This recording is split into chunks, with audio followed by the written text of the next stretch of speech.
सभी को राम राम, बड़ों को प्रणाम। श्रीमद् भागवत महापुराण प्रथम स्कंद के 3 अध्याय के पाठ में हम प्रवेश करते हैं। भगवान के अवतारों का इसमें वर्णन बताया गया है। देखिए, जो प्राकृत स्वरूप ही चिन्मय भगवान का जो ये स्थूल जगदाकार रूप है, ये उनकी माया के महत्वादि गुणों से भगवान में ही कल्पित है।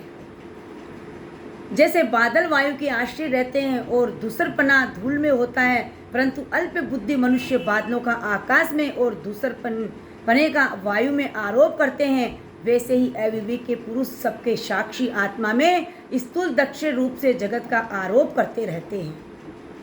भगवान की लीला अमोघ है। वे लीला से ही इस संसार का सृजन, पालन और संहार करते हैं, किंतु इसमें आसक्त नहीं होते।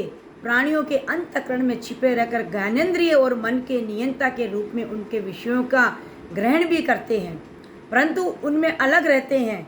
वे परम स्वतंत्र है। ये विषय कभी उन्हें लिप्त नहीं कर सकता।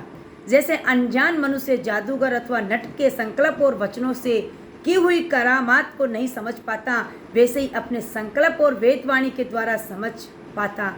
वैसे ही भगवान के प्रकट किए हुए नाना नाम और रूपों को तथा उनकी लीलाओं को कुबुद्धि जीव बहुत सी तर्क युक्तियों द्वारा नहीं पहचान पाता है।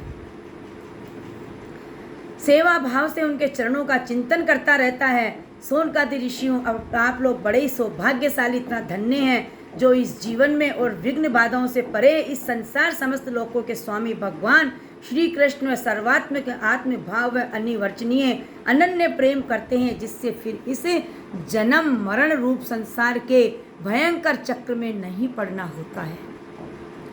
भगवान वेद व्यास जी ने ये वेदों के समान भगवत चरित्र से परिपूर्ण भगवान नाम का पुराण बनाया है। उन्होंने इस शालंगनीय, कल्याणकारी और महान पुराण को लोगों की परम कल्याण के लिए अपने आत्म ज्ञान शिरोमणि पुत्र को ग्रहण कराया।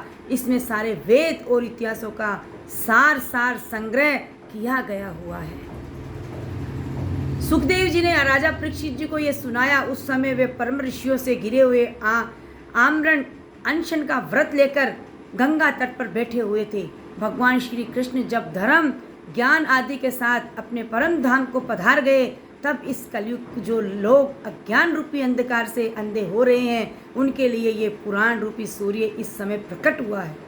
शौनकादि ऋषियों, जब महातेजस्वी श्री सुखदेव जी महाराज वहाँ इस पुराण कथा कह रहे थे, तब मैं भी वहाँ बैठा था। वहीं मैंने उनकी कृपापूर्ण अनुमति से इसका अध्ययन किया।